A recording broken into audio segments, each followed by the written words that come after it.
क्या आपको कभी उदासी आई है? उदासतापन, उदासीपन? मेरे ख्याल में आप ज़रूर अपना सिर हिला रहे होंगे कि हाँ यार, मुझे उदासीपन तो आया था। डिस्करेजमेंट, अपने आप को बहुत ही लो, नीचे गिरा हुआ महसूस करना। और कई बार ऐसा होता है कि किसके पास जाएं, कहाँ जाएं। तो अकेले में जब हम होते हैं तो हम अपना सर बस नीचे करके सोचते रहते हैं और उस उदासीपन में बहुत गहरे गहरे सवाल करते हैं, पूछते हैं। कभी कभी तो हम परमेश्वर से भी पूछते हैं, ऐसा क्यों मेरे साथ हुआ, क्यों मेरे साथ ऐसा हुआ। कभी कभी संबंध में गड़बड़ी हो जाती है, हो सकता है पेरेंट्स के साथ, माँ बाप के साथ, या किसी ने कुछ कह दिया, या हो सकता है आपका कोई मित्र, चाहे वो लड़का हो या लड़की, उसने कुछ ऐसी बात कह दी हो जिससे आपको उदासीपन आया हो सकता है स्कूल कॉलेज में या जहाँ कहीं भी आप काम करते हैं कुछ ऐसे बात हो गई या कुछ ऐसी स्थिति आ गई जिससे कि आपको उदासीपन सा आ जाता है। Discouragement, completely discouragement. और उसी को लेकर के हम अकेले में बहुत बहुत सोचते हैं और कहाँ से कहाँ हम घूमते रहते हैं। और ऐसा भी होता है कि अपने आप से बातें करने लगते हैं। अगर लोग आपको दूर से देखें और देखें यार ये सिर हिला रहा है, अपने आप में बुदबुदा रहा है, मतलब कहने का मतलब उदास है। और इस प्रकार की जो नकारात्मक सोच है, नकारात्मक भावना है, ये हमारे शारीरिक जीवन के लिए, मानसिक जीवन के लिए और सबसे ज़्यादा आत्मिक जीवन के लिए बहुत घातक है।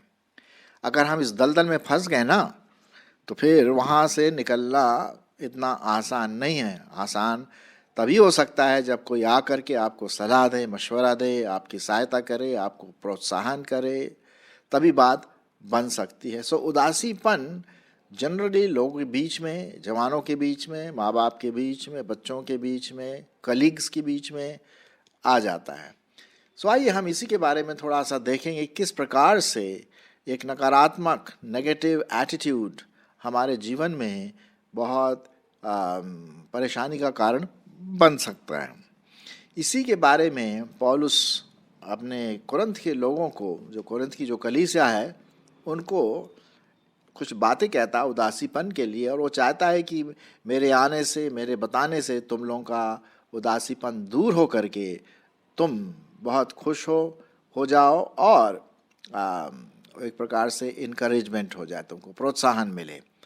इसी से संबंधित मैं आपके लिए पढ़ना मांगता हूँ दूसरा कुरिन्थियों उसका दूसरा अध्याय, दूसरा कुरिन्थियों उसका दूसरा अध्याय और 1 से 7 पद।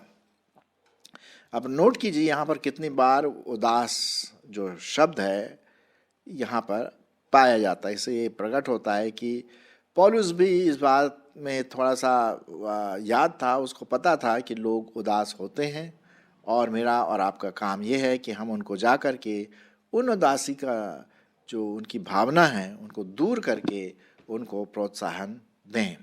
सुनिए, मैंने अपने मन में यही ठान लिया था कि फिर तुम्हारे पास उदास होकर न आऊं, क्योंकि यदि मैं तुम्हें उदास करूं तो मुझे आनंद देने वाला कौन होगा?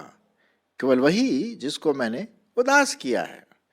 और मैंने यही बात तुम्हें इसलिए लिखी है कि कहीं ऐसा ना हो कि मेरे आने पर जिनसे मुझे आनंद मिलना चाहिए मैं उनसे उदास हो जाऊं, क्योंकि मुझे तुम सब पर इस बात का भरोसा है कि जो मेरा आनंद है वही तुम सब का भी है।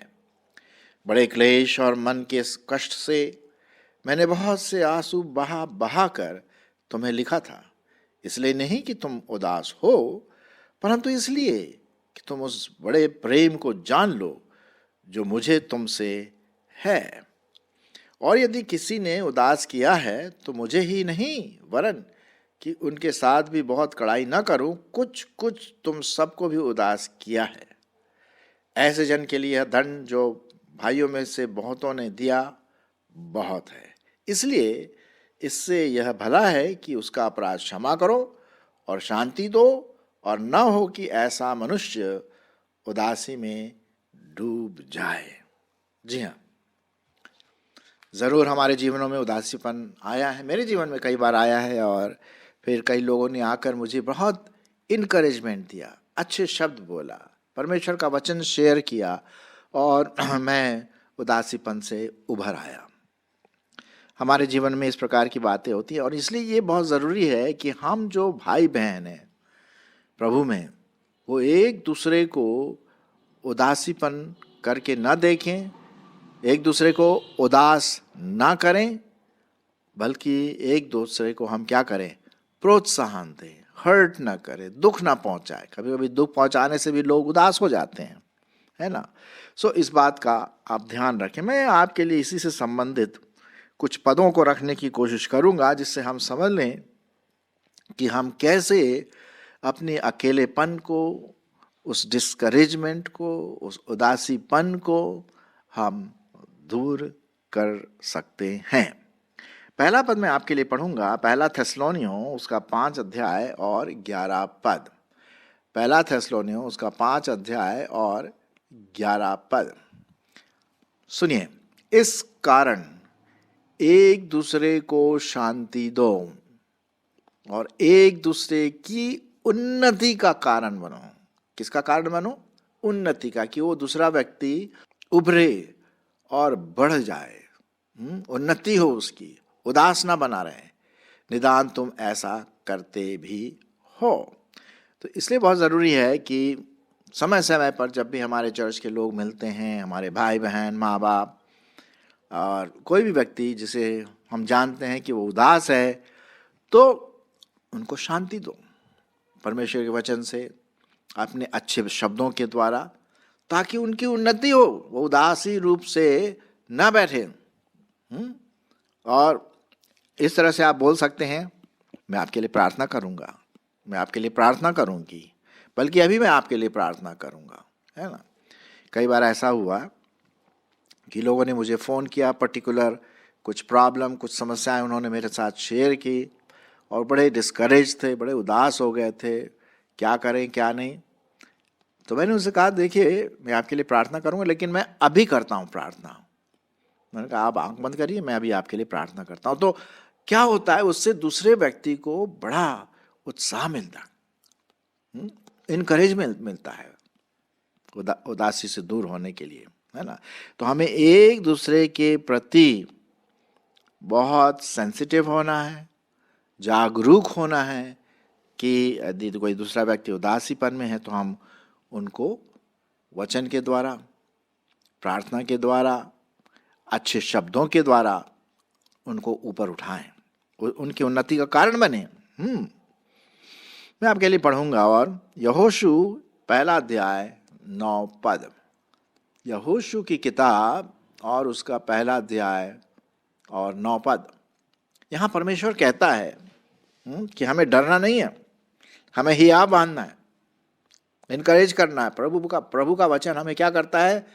हमें प्रोत्साहन देता है, इनकरेज करता है, हमारी उन्नति का कारण है। सुनिए, यहोशू 1:9, क्या मैंने तुझे आज्ञा नहीं दी? हिया बांध कर दृढ़ हो जा, भय न खा और तेरा मन कच्चा ना हो, क्योंकि जहां जहां तू जाएगा वहां वहां तेरा परमेश्वर यहोवा तेरे संग रहेगा। क्या बात है, क्या बात है।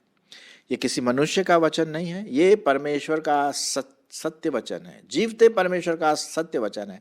अरे साहब, जब राजाओं का राजा, प्रभुओं का प्रभु हमारे साथ है, तो हमें उदासी कारण क्या होना चाहिए? अरे वो तो सब देख रहा ना। चलो, हमारी गलती से भी कभी कभी हमें उदासीपन हो जाता है हमारी गलती से या दूसरों की गलती से। परमेश्वर के हाथ में छोड़िए भाई। तो ये परमेश्वर का वचन है। यदि आप अभी उदास हैं, कुछ कारण से, कुछ ऐसी बात हो गई या कुछ नकारात्मक खराब चीजें आपके साथ हो गई और आप सोच पा रहे हैं कि मैं क्या करूं, सुनिए, जो भी हुआ उसको तो हम फिर से वापस नहीं कर सकते, लेकिन अब आगे को उस जीवते परमेश्वर पर अपना दृढ़ विश्वास रखे। भय न खा, तेरा मन कच्चा ना हो, क्योंकि परमेश्वर आपके साथ है, क्योंकि आप उसके बेटे और बेटियां हैं। इसलिए बहुत जरूरी है कि हम परमेश्वर के वचन के द्वारा आशीषित हों और हियाव बांधे, पक्के हो जाएं, दृढ़ हो जाएं और उदास ना रहें। इब्रानी उसका 3 अध्याय 13वां पद। इब्रानी उसका 3 अध्याय और 13वां पद। वरन जिस दिन तक, आज का दिन कहा जाता है, हर दिन एक दूसरे को समझाते रहो, ऐसा ना हो कि तुम में से कोई जन पाप के छल में आकर कठोर हो जाए, उदास हो जाए, डिस्करेज्ड हो जाए। नहीं, तो हमें क्या करना है? एक दूसरे को समझाते रहना है। कभी कभी मैं देखता हूँ जब हम चर्च जाते हैं ना, तो हम यूजुअली क्या होता है, हम अपने लोगों से मिलते हैं जो हमारे दोस्त हैं या हमारे भाषा बोलते हैं या हमारे इलाके से आते हैं, हम ज़्यादातर उन्हीं से मिलते हैं। हम यूजुअली उन लोगों से नहीं मिलते जो दूसरी भाषा बोलते हैं, दूसरे स्थान से आते हैं, हम उनको नहीं जानते हैं, तो वो अकेले कहीं खड़े रहते हैं पीछे, इधर उधर अपने अकेले या परिवार के साथ। नहीं नहीं नहीं नहीं नहीं, ऐसा कभी नहीं करना चाहिए। हाँ, अपने लोगों से मिलो, लेकिन उन लोगों से भी और भी मिलें जिन्हें हम नहीं जानते। हो सकता है उन्हें कुछ समस्या है, परेशानी है, तो हम उनके पास जाएं, और भाई और ब्रदर और अंकल जी और बेटा कैसे। हाँ, इससे क्या होता है, एक दूसरे को हम समझाते रहें। वो अकेले ना हो, उदास ना बन जाए किसी वजह से। हो सकता है उदास ना हो, लेकिन जब हम जाकर के उनसे बातचीत करेंगे तो उनको बड़ा अच्छा लगता है। हाँ, बड़े खुश हो जाते हैं। हाँ, तो ऐसा हमें करते रहना है। एक बहुत अच्छा प्रॉमिस, परमेश्वर की प्रतिज्ञा जो हमें दी गई है, भजन संहिता उसका 27 अध्याय, भजन संहिता 27 और 14 पद। यहाँ पर लिखा हुआ है, मैं आपके लिए पढ़ता हूँ। यहोवा की बाट जोहता रहे, हियाव बांध और तेरा हृदय दृढ़ रहे। यहोवा की ही बाट जोहता रहे। भाई देखो, दूसरों की बाट भी जोहते हैं हम, लोगों की, परिस्थितियों की, वो अपनी जगह ठीक है, लेकिन ये बदल सकती हैं ये चीज़ें, लोग बदल सकते हैं, हमारे इवेंट्स, जो चीज़ें हमारे साथ होती है वो बदल सकता है, लेकिन परमेश्वर यहोवा हमारे साथ नहीं बदलता, वो हमेशा हमारे साथ है, ये उसकी प्रॉमिस है। इसीलिए हम उसकी बाट जो है हियाव बांधें, इनकरेज हों, और हमारा हृदय कैसा रहे, कच्चा न रहे, पक्का रहे, दृढ़ दृढ़ रहे। इसीलिए बहुत ज़रूरी है कि हम एक दूसरे के साथ वर्शिप करें टुगेदर, जितना हो सके हम मिलें, क्योंकि हम उससे एक दूसरे को इनकरेज करते हैं, एक दूसरे को की उन्नति का हम कारण बन जाते हैं। इब्रानियों उसका 10 अध्याय, फिर से हम वापस जाएंगे इब्रानियों की पत्री और उसका 10 अध्याय और उसका 24 और 25 पद, ये हम याद रखेंगे अपने लिए। और प्रेम और भले कामों में उस्काने के लिए एक दूसरे की चिंता किया करो। फिर से मैं पढ़ूंगा। और प्रेम और भले कामों में उस्काने के लिए एक दूसरे की चिंता किया करें, और एक दूसरे के साथ इकट्ठा होना न छोड़ें, जैसे कि कितनों की रीति है, पर एक दूसरे को समझाते रहें, और ज्यों ज्यों उस दिन को निकट आते देखो, त्यों त्यों और भी अधिक यह किया करो।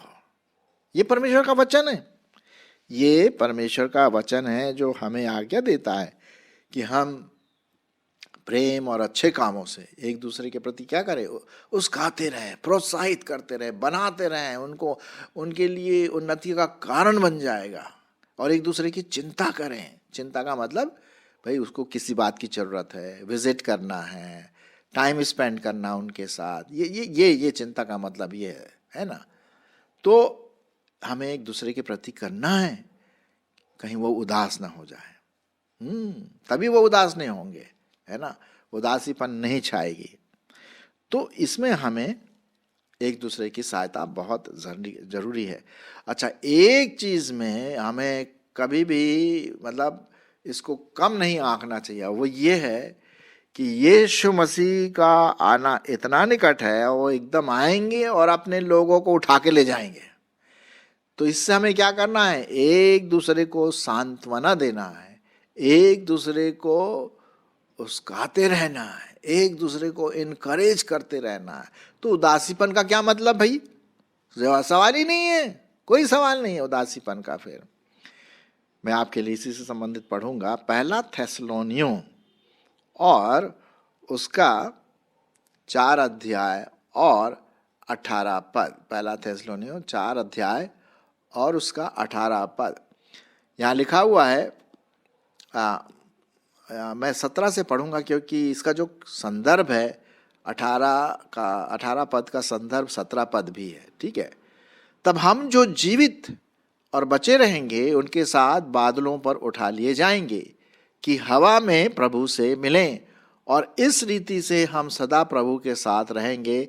इसलिए इन बातों से एक दूसरे को शांति दिया करो। तो उदासीपन का सवाल ही नहीं, गायब क्यों? क्योंकि भैया प्रभु यीशु मसीह आने वाले हैं एक दिन, कभी भी आने वाले, आज कल परसों, जब भी उसकी मर्जी है। और ये बड़ी खुशी की बात है, गुड न्यूज़ है ये, उदासीपन का सवाल ही नहीं। तो ये बात सोच करके उदासीपन को खिड़की के बाहर फेंक दो। जी हाँ, क्योंकि हम प्रभु के साथ एक दिन जाएंगे और हमेशा हमेशा ये दर्द, ये कराहना, ये दुख, मिसअंडरस्टैंडिंग सब गायब जब हम प्रभु के साथ होंगे, है ना। तो हमें एक दूसरे को क्या करना है? इससे इनकरेज करना, शांति दिया करे, यही तो है एक दूसरे के लिए। हम एक दूसरे के लिए यही बात हम कर सकते हैं, है ना। फिर हम पढ़ेंगे एक दो पद और मैं आपके सामने रखूंगा, और वो है फिलिपियों की पत्री उसका 2 अध्याय। फिलिपियों की पत्री और उसका 2 अध्याय। और हमें एक चीज़ ध्यान में रखना है कि हम हमेशा अपने ही बारे में ना सोचें। अगर हम अपने बारे में सोचेंगे तो भैया उदासीनता तो आएगी, डिस्करेजमेंट तो होगा। अरे किसके जीवन में उदासीपन नहीं आता है?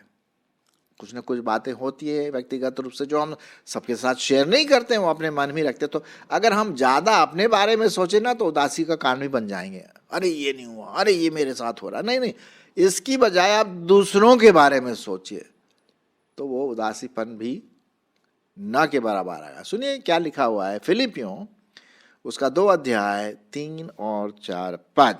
फिलिपियों उसका 2 अध्याय 3 और 4 पद। स्वार्थ या मिथ्या गर्व के लिए कुछ न करो, पर दीनता से एक दूसरे को अपने से अच्छा समझो। दीनता से एक दूसरे को अपने से अच्छा समझो, और हर एक अपनी ही हित की चिंता ना करे, वरन दूसरों के हित की भी चिंता करे। अरे यार, हम तो अपने बारे में सोचते रहते, बहुत सोचते रहते, और कभी कभी कुछ ऐसी कड़वी बातें याद आ जाती है या सिचुएशन ऐसी आ जाती है कि हम उदास हो जाते हैं, डिस्करेज हो जाते हैं, गुस्सा हो जाते हैं, है ना, चिड़चिड़ापन आता है। नहीं है, अपने बारे में सोचना ही बंद कर दीजिए। आप दूसरों के बारे में सोचिए कि उनके लिए मैं क्या कर सकता हूँ, क्या कर सकती हूँ, कैसे हैं वो, क्या मैं उनको फ़ोन करूँ, विजिट करूँ, कुछ उनको सहायता की ज़रूरत है। दूसरों के, हम बहुत हो गया अपने बारे में सोचने के लिए। आप भाई दूसरों के बारे में भी सोचिए। जैसे जैसे हम मसीह में बढ़ते हैं ना, तो हमें दूसरों के बारे में भी क्या है, सोचना है। तो उससे भी हमारी उदासीनता चली जाएगी, और दूसरों के बारे में भी जब वो अगर उदासीन है किसी कारण से, तो वो भी इनकरेज हो जाएंगे और वो सब चीज़ें छोड़ देंगे। बस एक और लास्ट पद मैं आपके लिए पढ़ूंगा, यूहन्ना 14:27। यूहन्ना और उसका 14वां अध्याय और उसका 27 पद। प्रभु यीशु मसीह क्या कहते हैं? मैं तुम्हें शांति दिए जाता हूं, अपनी शांति तुम्हें देता हूं। जैसे संसार देता है मैं तुम्हें नहीं देता। तुम्हारा मन न घबराए, न डरे, न व्याकुल हो, न उदास रहे। हालांकि मैंने अपने आप से जोड़ा यहाँ, लेकिन ये है परमेश्वर का जो वचन है, परमेश्वर की वाणी जो है, वो हमारे मन को, प्रभु यीशु मसीह जो हमारा उद्धार करता है, वो हमें शांति देता। मैं हूं तुम्हारे साथ, तुम क्यों घबरा रहे हो, क्यों उदास रहे हो? उठो, उठो और खड़े हो, और अच्छे योद्धा के समान अपने मसीह जीवन में आगे बढ़ो। सो प्रियो, आज हमने देखा किस प्रकार से हम उदासीन लोगों को इनकरेज कर सकते हैं, उत्साहित बना सकते हैं, और इस प्रकार से ये एक प्रकार की सेवा है जो हम दूसरों के लिए कर सकते हैं। परमेश्वर इसमें अगुवाई करे।